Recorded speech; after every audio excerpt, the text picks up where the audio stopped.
Hi there. In this lecture we see Magnus Carlsen as the positional gambiter. He's playing black here against Leif Johannessen, 2006, Midnight Sun Chess Challenge round 4. So we see Magnus playing knight f6, c4, c5, d5, the BENKO gambit, a very interesting positional based gambit. So a6, b takes, we have g6, knight c3, bishop takes a6, g3, d6, bishop g2, bishop g7. White plays knight f3, knight b to d7, rook b1, both sides castle. We have queen a5, queen c2, rook f to b8. So black's pieces are pretty active here. We have rook d1, knight g4. There's an element of trying to provoke weaknesses around the king. If we can try and get these pawns going, sometimes there can be weaknesses around the king. We have bishop d2, knight g to e5. This gets rid of actually a defensive piece now, a defensive knight. So the king has been weakened a little bit. b3, we have bishop c8. Now knight a4 hits the black queen. The queen goes to a6, hitting the e2 pawn. That is protected with bishop c3. Bishop f5, and now we have bishop e4. This is another key defender of the king, which is offered here. But actually Magnus, on this occasion, he just drops the bishop back. Okay, and this is quite a nuisance knight. White weakens the king with f4. So knight g4, bishop takes, king takes, bishop f3, and now c4 is played. We have the move e3, which sets a little trap, a very naughty trap. e3. If queen takes c4, we take on c4 and just take on a4 here with the bishop, because we're looking at d1. If bishop takes d1, we've just won the exchange. That's great for black.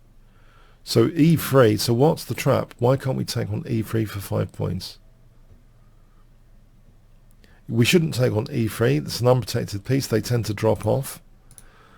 There's an access path to the king. White has queen c3 check. So yeah, that will just drop the piece off.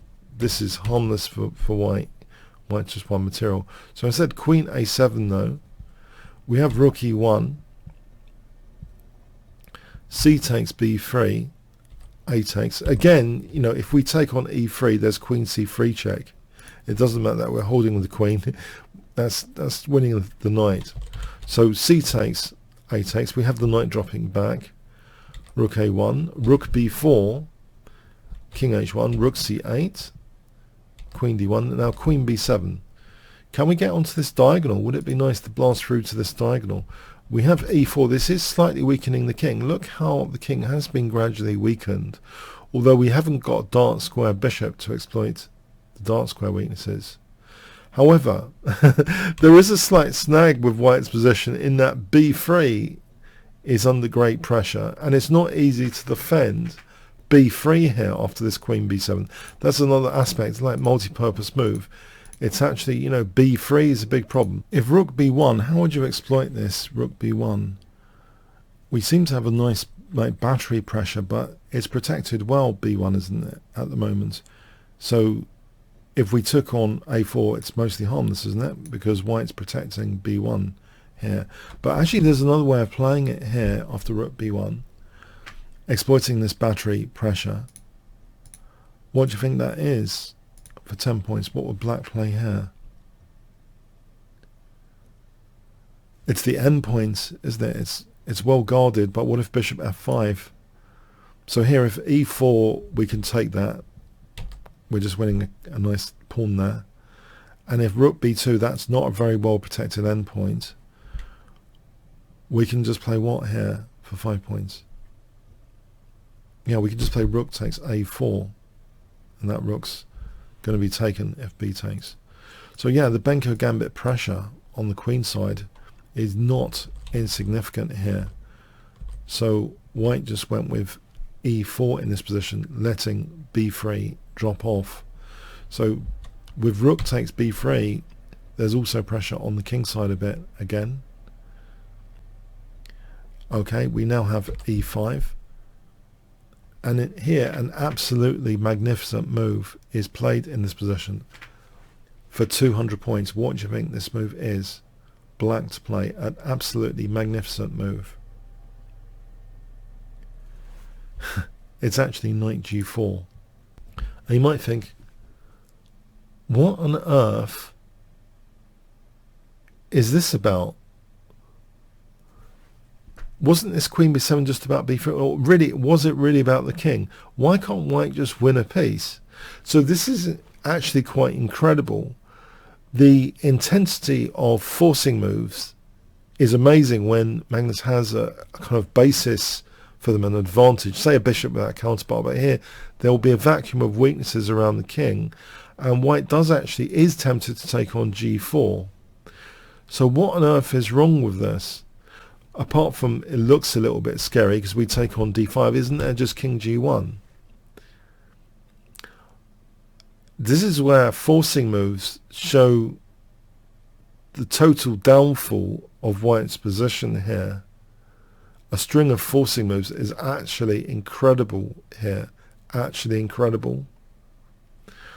One downside, quite subtle about this position, is this rook needs the support of this rook. So it's a potentially unprotected piece. Bear that in mind. The first move absolutely forcing rook c2, threatening queen g2, mate. So we have queen h3. What could possibly go wrong with white's position here? Why is this like absolutely winning for black?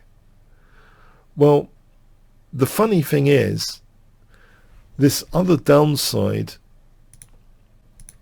is looked at with queen d4 check. It's looked at, even though it's not going to be taken immediately. It's being looked at, and there's a move here which is just crushing, which is just absolutely crushing. Whilst we can't double rooks, which would be a dream, because of knight takes b2, we can't double rooks there, but there is actually an express route for doubling the rooks on the 7th rank here. What's the express route? The express train. It's actually basically a forcing move. Well, it's an absolutely winning move, basically. What do you think it is for 10 points?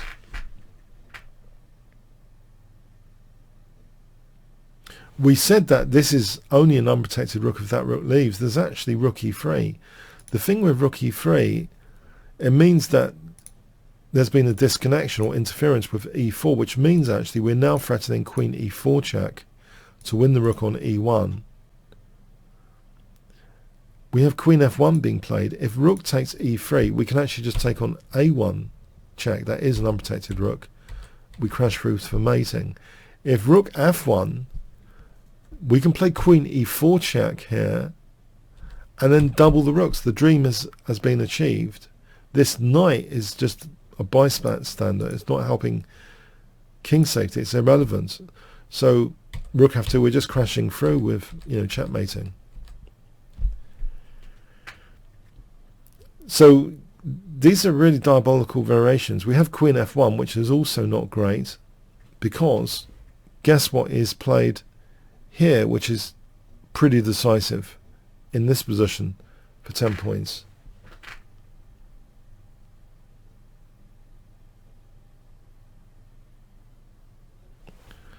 Yeah, it's queen d2. It ends the game. If queen g1, we can play what? Yeah, the king's in that corner. We can go with queen d5 check here, and then we're just mating. It's very easy, it seems, when there's such a vacuum of weaknesses. But this is like great calculation just to play knight g4 here. Okay, we could say, well, there was a downside that we're x-raying the king. Downsides include x-rays that we have. But it's remarkable how effective the piece sack is here, in conjunction with the a1 rook as well, and the kind of knight on the rim is dim principle there for that knight. So yes, a lot of things come together for this to be absolutely a crushing position. Great stuff, amazing stuff. So the positional gambit really played off, as in the BENKO gambit being played in this game.